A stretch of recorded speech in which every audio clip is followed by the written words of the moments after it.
जय सिया राम। मैं आचार्य राजेश श्री राम जन्मभूमि अयोध्या से।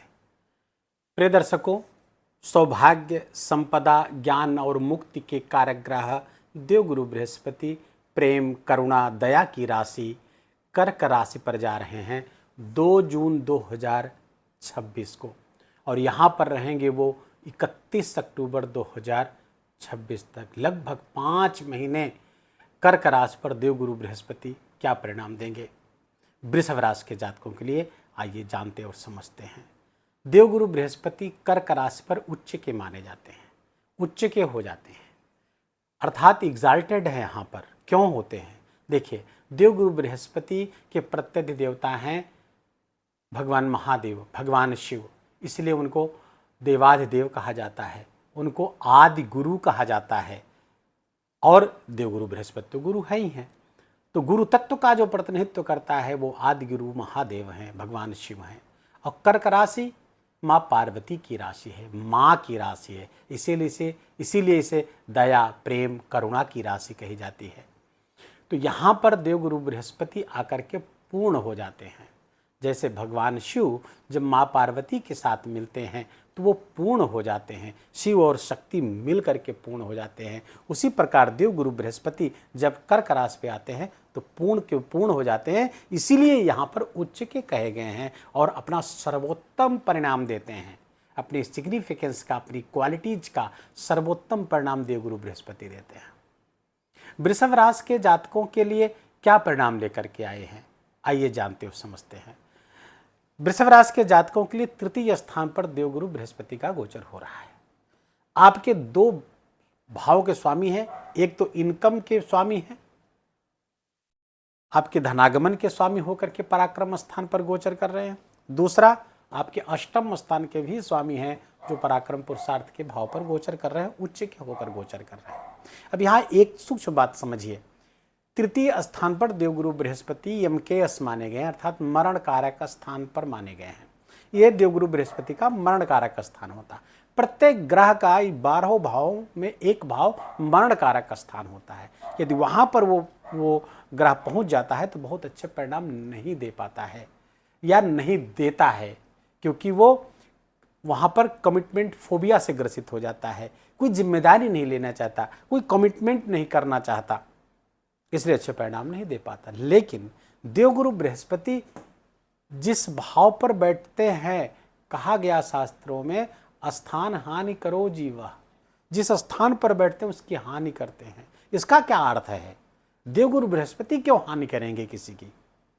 तो वो हानि का अर्थ है कि देवगुरु बृहस्पति 9 ग्रह में सबसे भारी ग्रह है। अब वो भारीपन जिस भी भाव पर जाता है तो वहां पर दबाव बनाता है। तो जैसे आपके तृतीय भाव पर बैठे हैं तो यहाँ पर दबाव बना रहे हैं, और इस दबाव को यदि हम सह लेते हैं, इस भार को उठाने के लिए यदि हम तत्पर हो जाएं, तो देवगुरु बृहस्पति उसी भाव का विस्तार करने लगते हैं, जबरदस्त लाभ देने लगते हैं। तो फलतः तृतीय स्थान पर भले हम के यश में हैं, लेकिन इस भाव की जिम्मेदारी यदि हम उठा लें, क्योंकि यहाँ पर एक्साल्टेड हैं, उच्च के हैं, अपने सर्वोत्तम गुणों से यहाँ विभूषित हैं और वो गुण देने के लिए तत्पर हैं, तो फलतः यहाँ पर तृतीय स्थान पर अर्थात पराक्रम पुरुषार्थ दिखाने के लिए अगर वृषभ राशि के जातक तैयार हो जाए, ड्राइव दिखाने के लिए एक कदम आगे बढ़ करके अवसरों और चुनौतियों को स्वीकार करने वाले हो जाए, तो देवगुरु बृहस्पति आने वाले 5 महीने में वो देंगे जो आपने कल्पना नहीं की थी। कहाँ से देंगे, आइए इसको समझते हैं। क्योंकि देवगुरु बृहस्पति आपके इनकम के स्वामी हैं, इनकम को बढ़ा देंगे। कैसे बढ़ाएंगे? आपके अपने ही पराक्रम पुरुषार्थ से। आपको अपना पराक्रम पुरुषार्थ यदि आप बढ़ा दिए, उस लेवल तक ले आए, तो इनकम के सोर्सेज बढ़ जाएंगे। एक तरफ से आपकी इनकम हो रही तो 2 तरफ से होनी शुरू हो जाएगी, 3 तरफ से होनी, 3 तरह से आने लगेगी का धन आपके पास। धन नहीं आ रहा तो धन आना प्रारंभ हो जाएगा। अब देवगुरु बृहस्पति ज्ञान के कारक है ना, तो ज्ञान के साथ अपने पराक्रम को जोड़ना होगा। अपने प्रयास को ज्ञान के साथ अगर आपने जोड़ दिया तो जबरदस्त लाभ आपको प्राप्त होगा। यहाँ पर देवगुरु बृहस्पति आपके अष्टम स्थान के भी स्वामी हैं, जो रुकावट का है, असफलता का है, एंग्जाइटी का है, उस भाव के स्वामी हैं, उच्च के परिणाम देंगे, अर्थात इस भाव का उच्च का परिणाम देंगे। कहाँ से? पराक्रम पुरुषार्थ के भाव से, अर्थात अब आपको रुकावटों बाधाओं का सामना करना पड़ेगा। अचानक से बाधाएं सामने उठ खड़ी होंगी। वृषभ राशि के जातों अलर्ट हो जाइए इस भाव से। अचानक से बाधाएं समस्याएं आपकी बढ़ जाएंगी, लेकिन पराक्रम पुरुषार्थ से उनका शमन हो जाएगा। आप अपने ही पुरुषार्थ से उन बाधाओं को हटा लेंगे, उन परेशानियों से मुक्ति पा लेंगे। अचानक लाभ के योग, क्योंकि लाभ के भी स्वामी है यहाँ पर और अष्टम के भी, अर्थात अचानक से लाभ, अचानक से परेशानियां तो अचानक से लाभ भी यहाँ पर प्राप्त होगा आपको, बशर्ते कि यहाँ पर देवगुरु बृहस्पति अर्थात ज्ञान को पराक्रम पुरुषार्थ से जोड़े रहेंगे तो इन परेशानियों से भी मुक्ति पा लेंगे। अब देवगुरु बृहस्पति की 3 दृष्टियां हैं, 5, 7, 9 आप सब जानते हैं, और देवगुरु बृहस्पति की दृष्टियों में कहा गया अमृत होता है। अब यहां पर देवगुरु बृहस्पति जब तृतीय भाव पर बैठे हुए हैं तो पराक्रम पुरुषार्थ का विस्तार करेंगे, अर्थात आपका अपना प्रयास, अपना पुरुषार्थ, 11th के स्वामी हैं तो कॉन्टैक्ट्स, यहाँ पे ये भाव कॉन्टैक्ट्स हो गए, आपके अपने संपर्क, आपके मित्र, आपके बड़े भाई, ये सब का विस्तार यहाँ पर गए। इन सब से लाभकारी स्थितियां बन रही हैं, आपके संपर्क, आपके संबंध भी लाभकारी हो रहे हैं। तो अब ये देवगुरु बृहस्पति की जो 5वीं दृष्टि यहाँ पर पड़ेगी तो यही सब चीजों से आपके 5म भाव पर, आप 7म भाव पर अमृत वर्षा हो जाएगी। अमृत वर्षा होते ही जैसे देवगुरु बृहस्पति के उच्च के देवगुरु बृहस्पति की दृष्टि 7म पर पड़ी, विवाह की संभावना, ऐसे वृषभ राशि के जातक जातिकाएं यदि वो विवाह योग्य है तो विवाह की इच्छा रखते हैं तो उनका विवाह होने की पूरी संभावना रहेगी देवगुरु बृहस्पति के इस गोचर के दौरान वृषभ राशि के जातों। गृहस्थ का भाव है, गृहस्थ जो लोग गृहस्थ है उनके जीवन में शुभता का संचार होगा, प्रेम प्यार बढ़ने वाला है। दूसरा विस्तार देंगे यहाँ पर तो ये व्यापार का भी, तो ऐसे वृषभ राशि के जातक जो बिजनेस व्यापार से जुड़े हुए हैं उनको यहाँ से लाभ होगा, अर्थात बिजनेस और व्यापार का विस्तार होता हुआ दिख रहा है, वहाँ से लाभ का विस्तार होता हुआ दिख रहा है। लेकिन केंद्र में क्या रहेगा? आपका अपना ही पुरुषार्थ। इसलिए बार बार मैं इसको रिपीट कर रहा हूँ, ये ना भूलिएगा। जब ये नहीं भूलेंगे तभी ये होगा, अन्यथा ये कुछ नहीं होगा। मैं लाख बक करूँ, देवगुरु बृहस्पति कुछ भी करना चाहे नहीं कर पाएंगे जब तक यहाँ से आपको प्रेरणा नहीं प्राप्त होगी। ये मूल मंत्र आप समझ लीजिए। तो व्यापार का भी विस्तार होगा, विवाह की संभावनाएं प्रबल होंगी, गृहस्थ जीवन में सुविधा का संचार होगा, पार्टनरशिप में व्यापार व्यवसाय है तो उसमें भी लाभ होगा, पार्टनर्स की संख्या बढ़ सकती है आपके व्यापार विस्तार में।